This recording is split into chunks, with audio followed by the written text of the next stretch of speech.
And then you suddenly see another number.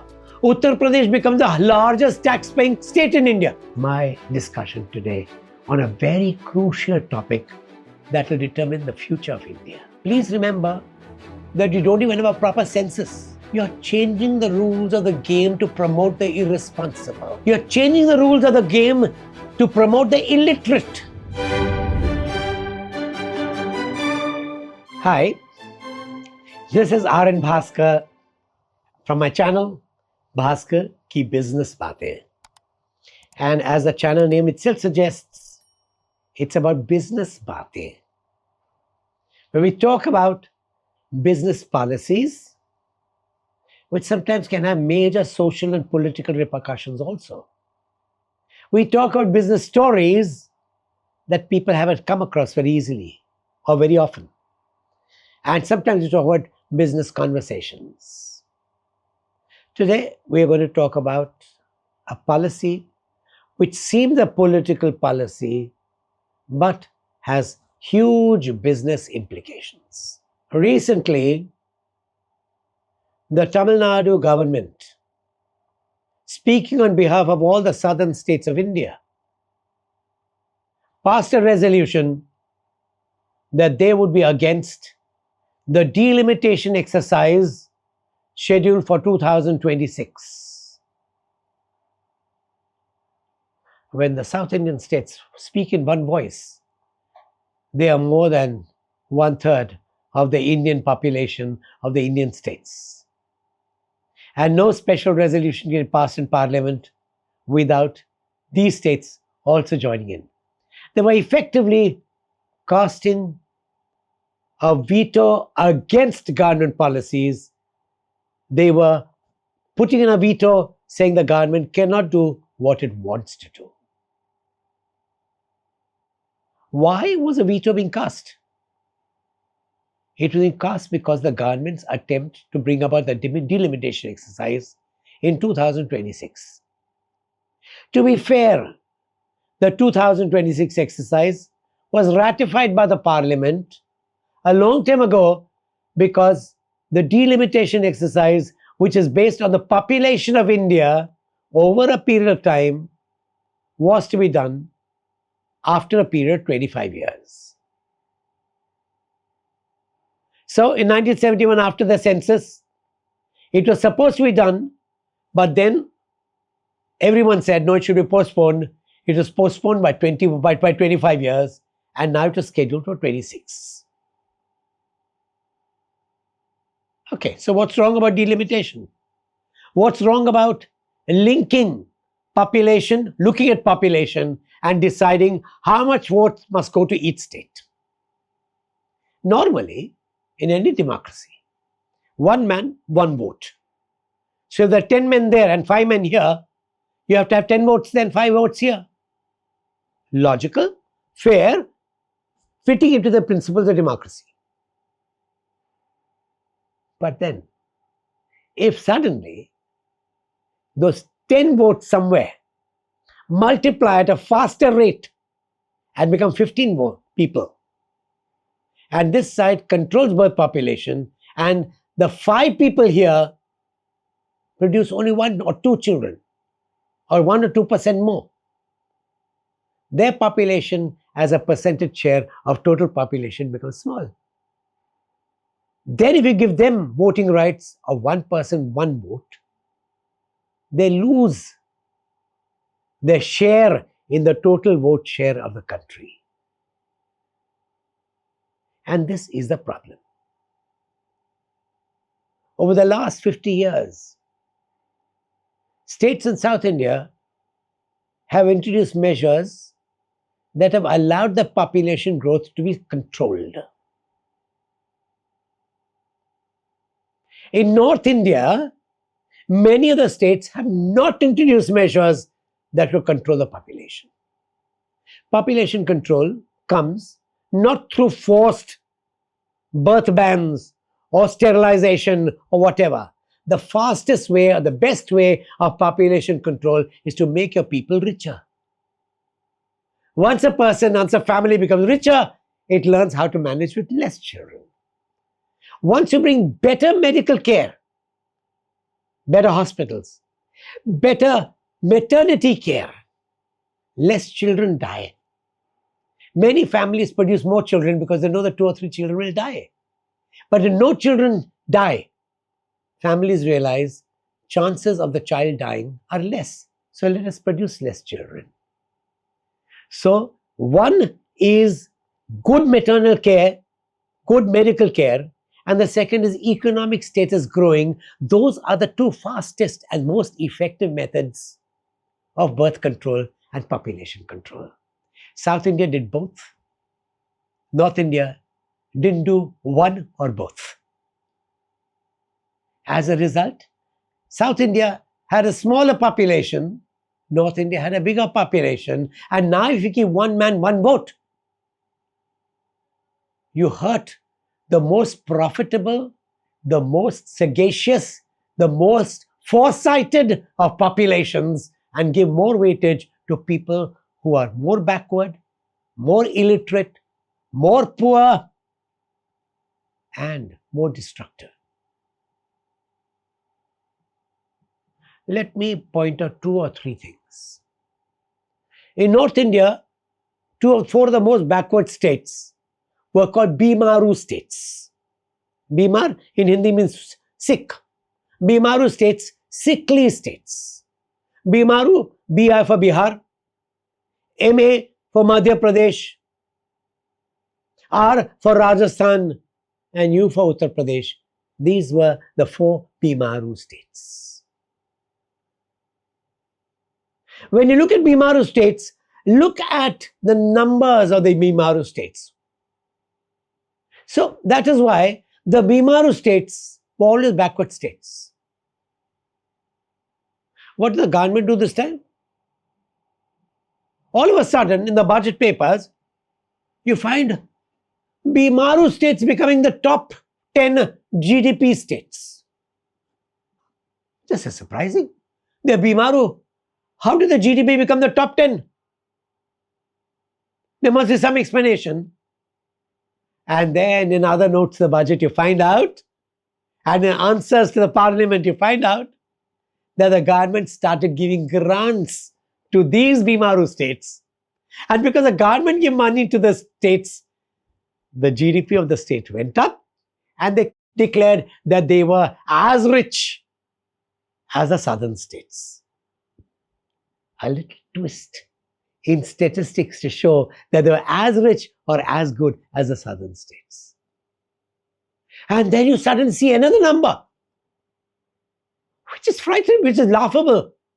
Uttar Pradesh becomes the largest tax-paying state in India. Uttar Pradesh is not a producer. The best producers are southern states and western states, Gujarat, Maharashtra, and the southern states. How could a non-producing state become the largest taxpayer? And then you realize the new game that's being played. When you give a grant to a state, the grant is used, is spent. When I spend the grant money, let's say on food or a car or a cycle or an office, each of these items has a tax known as GST. So the greater the grant, the greater the GST. And all of a sudden, because the grant, GST goes up, and because GST goes up, they become the biggest taxpayers, not because they've earned money, but because a grant was given to them. So now you find, A, northern states didn't look after the population and are sought to be rewarded in the delimitation exercise. 2, to show that they are strong states, you made them appear in the top 10 GDP. 3, to show that they're responsible states, you show that they're the taxpayers also. Something is wrong in the way we think. Any common fool will know that Bimaru states cannot produce as much, cannot be the top taxpayer, cannot be the top GDP player. This is the problem. If you give the North Indians more votes, look at education. Find out how many educational institutions in North India have come in the top 100 rankings. except for the IITs in Delhi and places. And look at the number of institutes in the South India. Look at the earlier PISA scores. Only one PISA score came out because the government refused to participate after that. In the PISA test where India participated, it is found that India as a country ranked second from the bottom, not from the top. After they saw the results, they refused to participate. Even this year, they were supposed to participate. 2 months ago, India said, no, we're not participating. They know what the consequences will be. And as school ranking is done, you'll find that the southern schools are doing better than the northern schools. With little education, little money, fewer jobs, fewer incomes, you want these people to have more voting powers? Do you realize what the consequences for the whole country will be? You will destroy jobs, you will destroy wealth, you'll transfer money of tax-paying people and give them as grants to show that they have become big. This is not the way to grow a country. You suddenly find that there's something bizarre that's going on in the thinking methodology of the government and the policymakers. And that is why South Indian states got together and under the leadership of Tamil Nadu said, no, we do not want a delimitation exercise. We want to postpone by another 25 years. Will that happen? I don't know. Should it happen? I don't know. I know that what is being thought of is illogical, is dangerous. And there's one more issue. Please remember that you don't even have a proper census. The census that was supposed to be done in 2021 was not done because the government said it's because of COVID. Okay, COVID got over in 21, do it in 22. Why are you doing it in 26? So that people don't have time to study the census. People don't have time to understand what it means. And you want to bring the delimitation exercise along with the census? Don't rush things in a serious matter, which is as serious as democracy, as serious as voting rights, as serious as wealth generation rights. The biggest right a country must have is wealth generation rights. That the man who generates wealth must be encouraged more than the man who does not generate wealth. And there's one more big problem. Look at the rules for the Finance Commission. The rules of the Finance Commission, which are crafted to decide which state should get how much money as grants from the government, were fiddled with. How are they fiddled? Look at the chart very closely. When the Finance Commission was created, the rule was that 10% weightage should be given to population.